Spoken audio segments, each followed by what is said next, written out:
ज्ञान और धर्म को नई दिशा देने वाले महात्मा बुद्ध का जन्म 563 ईसा पूर्व गंगा के मैदानी भाग में नेपाल के लुम्बिनी कपिलवस्तु नामक स्थान पर हुआ था। इस समय भारत को जम्बूद्वीप के नाम से जाना जाता था। बुद्ध का जन्म रोहिणी नदी के किनारे बसे शाक्य वंश में हुआ था। उनके पिता शुद्धोधन और माता माया देवी थीं। बालक बुद्ध का भविष्य जानने के लिए विद्वान एवं साधुओं को बुलाया गया। उन्होंने बताया कि यह बालक या तो चक्रवर्ती सम्राट होगा और पृथ्वी पर राज करेगा या बुद्ध होगा। समस्त जीवों के कल्याण के लिए इस बालक ने जन्म लिया है। स्वयं धर्मराज इस पृथ्वी पर अवतरित हुए हैं। यह गरीबों, दुखियों और असहायों को कष्टों से मुक्ति दिलाएगा। विद्वानों और ब्राह्मणों ने बालक का नाम सिद्धार्थ रखा, जिसका अर्थ है वह बालक जिसका जन्म सिद्धि प्राप्ति के लिए हुआ हो। बौद्धिक और आध्यात्मिक विषयों में सिद्धार्थ की बहुत रुचि थी। इनके गुरु विश्वामित्र ने इन्हें वेद और उपनिषदों की शिक्षा दी। राज्यसभा की बैठकों और सभाओं में उपस्थित होकर इन्होंने शासन कला की शिक्षा ली। सिद्धार्थ सभी बच्चों की तरह चंचल नहीं थे। उनका बाल स्वभाव उदासीन था। वह बचपन से ही वृक्ष के नीचे बैठकर दुनिया के रंगढंग पर चिंतन किया करते थे। राजा शुद्धोधन को हमेशा सिद्धार्थ के गृहस्थ जीवन के त्याग की बात सताती थी। उन्होंने सिद्धार्थ को तमाम दुख दर्द कष्टों से दूर रखा। राजमहल में तमाम सुख सुविधाएं, भोग विलास की वस्तुएं सिद्धार्थ के लिए उपलब्ध कराई गई, ताकि सिद्धार्थ गृहस्थ जीवन का त्याग करके संन्यास न लें। 547 ईसा पूर्व 16 वर्षीय सिद्धार्थ का विवाह राजकुमारी यशोधरा से हुआ। यह विवाह इसलिए किया गया ताकि सिद्धार्थ पारिवारिक मोह माया में बंध जाएं और वो संन्यास ग्रहण ना कर सके। परंतु सिद्धार्थ कभी भोग विलास की चीजों को अपने ऊपर हावी नहीं होने दिए।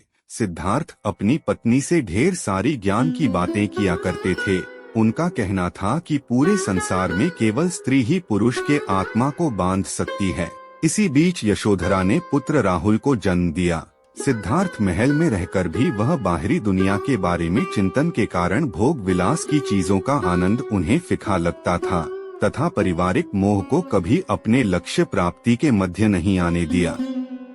कभी कभार सिद्धार्थ महल के बाहर घूमने के लिए निकलते थे ताकि वो दुनिया देख सके। एक बार उन्होंने रास्ते पर चलते एक वृद्ध कमजोर व्यक्ति को देखा जो झुककर चल रहा था। उसकी आंखें धंसी हुई थी। यह दृश्य सिद्धार्थ के मन को काफी विचलित करने वाला था। इससे उन्हें दुनिया की दुखों का अंदाजा हो गया। फिर उन्होंने एक बीमार व्यक्ति को देखा जो दर्द के कारण चिल्ला रहा था। उसके शरीर कांप रहे थे। तब उन्होंने रोग क्या होता है इसे जाना। इस दृश्य से वह काफी दुखी हुए। उन्हें सभी भोग विलास की चीजें व्यर्थ लगने लगी। कुछ दूर और आगे जाने पर उन्हें एक शव दिखाई दिया जिसे 4 लोग कंधे पर रखकर ले जा रहे थे और उसके परिवार के लोग विलाप कर रहे थे। इस समय उन्हें जीवन और मृत्यु का ज्ञान हुआ। उन्होंने जाना कि जो व्यक्ति जन्म लेता है वह एक समय मृत्यु को भी प्राप्त होता है। तब उनके मन में विरक्ति की भावना उत्पन्न होने लगी। उन्हें सारा जीवन नीरस लगने लगा। थोड़ी दूरी पर उन्हें एक सन्यासी दिखाई दिया जो सांसारिक मोह माया से दूर प्रसन्नचित वाला था, मानो वह सारे दुखों से पार जा चुका हो। इस दृश्य को देखकर सिद्धार्थ ने संकल्प लिया कि वह इस मोह माया को त्याग कर संन्यास ग्रहण करेंगे। उसी रात्रि सिद्धार्थ ने अपने पत्नी यशोधरा और पुत्र रोहित को छोड़कर सत्य की खोज में जंगल में चले गए ताकि दुनिया में सुख शांति स्थापित कर सकें। सिद्धार्थ परम सत्य और शांति की खोज में गया के समीप उर्विल के जंगलों में पहुंच गए। वहां उन्होंने 6 साल तक कठोर तपस्या की, परंतु उन्हें ज्ञान की प्राप्ति नहीं हुई। तपस्या के दौरान उनका तेजस्वी शरीर नर कंकाल बन गया, मानो मृत्यु उनके समीप हो। तभी जंगल के पास रहने वाले चरवाहे की बेटी सुजाता ने सिद्धार्थ को खीर खिलाई, जिससे उनके शरीर की खोई हुई शक्ति का वापस संचार हुआ। फिर सिद्धार्थ ने कठोर तपस्या का मार्ग त्यागने का निर्णय किया। 528 ईसा पूर्व पूर्णिमा की रात 35 वर्षीय सिद्धार्थ को पीपल के पेड़ के नीचे ज्ञान की प्राप्ति हुई। उस पीपल के वृक्ष को बोधि वृक्ष के नाम से जाना जाने लगा तथा गया में स्थित इस स्थान को बोध गया के नाम से जाना जाने लगा।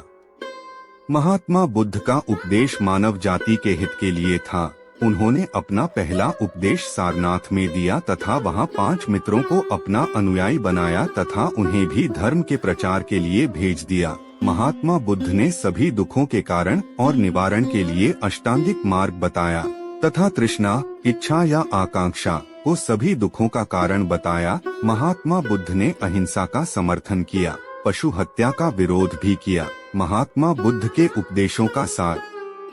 महात्मा बुद्ध ने अग्निहोत्र तथा गायत्री मंत्र का प्रचार किया। ध्यान तथा अंतर्दृष्टि, मध्य मार्ग का अनुसरण। 4 आर्य सत्य। महात्मा बुद्ध ने 483 ईसा पूर्व 80 वर्ष की आयु में अपने नश्वर शरीर को त्याग दिया और परमात्मा में विलीन हो गए। ज्ञान प्राप्ति के बाद का संपूर्ण जीवन इन्होंने मानव कल्याण के लिए लगाया। यह ज्ञान को केवल अपने तक सीमित नहीं रखना चाहते थे, इसी कारण उन्होंने अनेकों उपदेश दिए तथा अपने ज्ञान को अमर कर दिया। गौतम बुद्ध न ही इस जगत के निर्माता थे और न ही कोई भगवान। महात्मा बुद्ध का कहना था कि इस सृष्टि का कोई भी व्यक्ति इस बुद्धत्व को प्राप्त कर सकता है। सच तो यह है कि बुद्ध भी एक साधारण इंसान थे, केवल उन्होंने अच्छे विचारों का पोषण और बुरे विचारों का त्याग किया। उन्होंने लोगों के जीवन में सुख शांति और कष्टों से मुक्ति के लिए अपने सभी सुख सुविधाओं और जीवन के आनंद को क्षण भर में त्याग दिया। इस त्याग, दृढ़ संकल्प और आत्मसमर्पण ने सिद्धार्थ को महात्मा बुद्ध बना दिया। इस सृष्टि पर महात्मा गौतम बुद्ध मानवता और मानव जाति के उन्नति की पराकाष्ठा, उच्चतम अवस्था है।